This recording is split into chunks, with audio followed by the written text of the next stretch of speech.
Good day, dearly beloved. You're welcome once more to our YouTube channel, The Spiritual Making of Generous. I want to really appreciate you for always following us up. Those of you that have subscribed to our channel, thank you so much. If you've not, please, I would really appreciate it if you can subscribe to this YouTube channel. And when you subscribe, please click the notification bell so that you can always be notified anytime a new clip has been released. Thank you so much. Today, some questions came in and we are trying to look into them using the Word of God. One of the questions is, why is it wrong to speak in tongues openly in the church, according to 1 Corinthians chapter 14?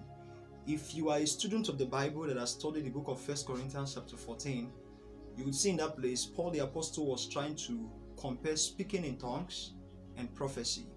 And from what he was trying to say, he was preferring the church to prophesy instead of speaking in tongues. And he gave some reasons why it is wrong to even speak in tongues in the church. So this person is asking to know, because I asked this person further questions and the person was able to make me understand that in the church where he is actually coming from, it is wrong if you try to speak in tongues publicly. Like in an instance where you are in charge of the program in the church, the service going on, like you are the one holding the microphone and everybody's listening to you, and then you begin to speak in tongues loudly for everybody to hear you, they would come and openly stop you and even disgrace you because they see it as something wrong and unacceptable in that church. So today, we are going to see why the church may be doing what is right. You understand? Why the church may not only be wrong stopping such a person. And we are still going to see where it becomes right to speak in tongues publicly in the church and where it is wrong to actually do that. So I don't have the time to go into 1 Corinthians chapter 14 and read from verse 1 to the end, but I would advise you to take time yourself and go through it. Now, there are 4 reasons that I could actually bring out from that place why it becomes wrong to speak in tongues openly in the church. The first one is when it is not being interpreted. Like you speak in tongues and there is no interpretation to what you've said. There is nobody in the church that can interpret exactly what you've said in tongues. Or you yourself that even spoke the tongues, you don't have the interpretation to what you have said. In such a case, it is wrong. The Word of God condemns it. So look at 1 Corinthians chapter 14. Read it very well. You see it in that place. If there is no interpreter of the tongues that is being spoken in the church, it becomes wrong. In such a case, we shouldn't speak in tongues if we cannot interpret. Now, let me clear something up here. The scenario of the church we are looking at is a setting where people are seated and there is a person, a man, a pastor, a leader, somebody who is appointed at that time to moderate the church service, to carry out a function at that time. And then you that is carrying out a function that everybody is listening to, you now engage yourself in speaking in tongues. That's what we're trying to look at. Not that maybe somebody who is seated somewhere speaking in tongues and they were trying to come and stop the person. Let me show another example. For example, you are preaching as a pastor or as a believer, you are preaching in the church and people are listening to you, and then the process of preaching, you preach for some time, you stop, and then you just speak in tongues. And then you continue your preaching again. In that instance, it is very wrong. It is not allowed. It is not accepted. Then, apart from that, maybe you are leading prayers in the church. Everybody's listening to you. You are the one that is in charge. And then you lead prayers for some time. Then you blast in tongues. After blasting, you stop. It becomes wrong when it's not being interpreted. Or maybe you are there to lead worship. After leading worship for some time, and then you blast in tongues without interpreting whatever you've spoken in tongues. It becomes wrong. So when it is not being interpreted, speaking in tongues becomes wrong in the church. But in an instance, for example, where somebody is leading prayers and he tells the people, okay, we want to pray, and gives the prayer points and allows the people to begin to pray. In such a case, as the people are praying individually, talking to God, they could pray any way they want. They could pray with their language, they could pray with English language, they could speak in tongues. That's between them and God. There is nothing wrong with that. But where you are the one in charge, moderating the service, and everybody is listening to you, that's when it becomes wrong to speak in tongues, when it cannot be interpreted. Then the next reason why it is wrong to speak in tongues It is wrong when what you've spoken is not understood. You've said something, you've spoken in tongues, but what you spoke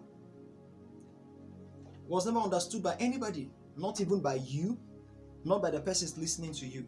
So in such an instance, it is wrong to speak in tongues. So when you speak in tongues, make sure you are speaking whatever the people can understand. If they cannot understand it, forget it. It is wrong. Then number 3, when it is not edifying. If you still go through 1 Corinthians chapter 14, everything I'm trying to bring out, I brought them out of that place. If you still go through 1 Corinthians chapter 14, you will see that it is wrong when it is not edifying.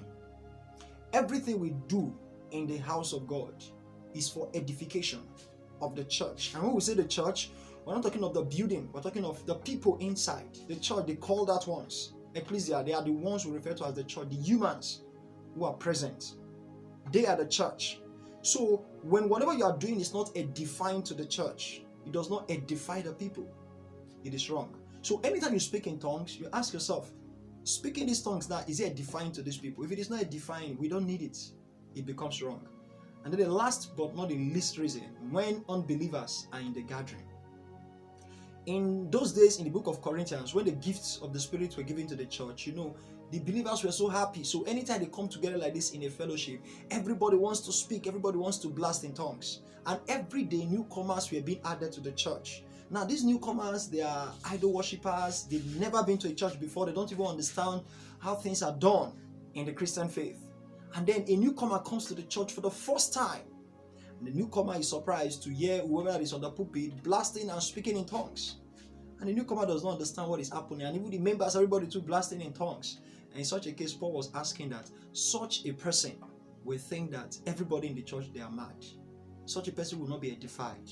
So when we speak in tongues in the presence of strangers, when a stranger is in the gathering, when they say stranger, like an unbeliever, somebody is just coming for the first time, somebody who is not familiar with speaking in tongues, with the way those things are done, and then you as a man of God on the pulpit, you just preach for some time and then you speak in tongues, automatically it becomes wrong.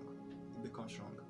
But okay, before I go into that, let me say this. Just imagine in a church, you are attending that church as a member, and the pastor started preaching with English language, maybe for like 5 minutes. And majority of the people in that church, they are Igbo speakers. That is, they are Igbo people. But you are a Yoruba person. You don't understand Igbo. Then the pastor just switched to Igbo and began to preach with Igbo wonderfully. As the pastor was preaching, the Igbo speaking brethren, they were so happy, they were enjoying the whole thing. You could see they were flowing in the spirit. But you that don't understand a single word in Igbo, everything you know is Yoruba, that service will not profit you, it will not edify you. So whatever they are doing there would never benefit you. That's the same feeling when an unbeliever walks into the church and then the pastor begins to speak in tongues, or people who are there speaking in tongues, or whoever that is leading is speaking in tongues, and such an unbeliever cannot even tell what is happening. So these are the 4 reasons why it is wrong to speak in tongues openly in the church. But then, if there is a gathering of brethren and there is no stranger among them, for example, prayer warriors, as they gather themselves in a prayer room and they are about to pray, and after the prayer point is given and then people begins to pray, you see everybody begins to speak in tongues and blast in tongues. These are prayer warriors, this is what they do. At that instance, they are all communicating to God. Nobody's trying to really define anybody there, you understand? So they are all speaking to God. At that instance, there will be nothing wrong with it. Nothing wrong with it. But these 4 instances that I have brought out, according to 1 Corinthians chapter 14, it becomes very wrong for you to speak in tongues. Thank you so much. I want to believe that I've answered your question. So please, if you have your question and there's something bothering your mind, please don't fail to send them to us on WhatsApp. We'll get back to you appropriately. Thank you so much. God bless you.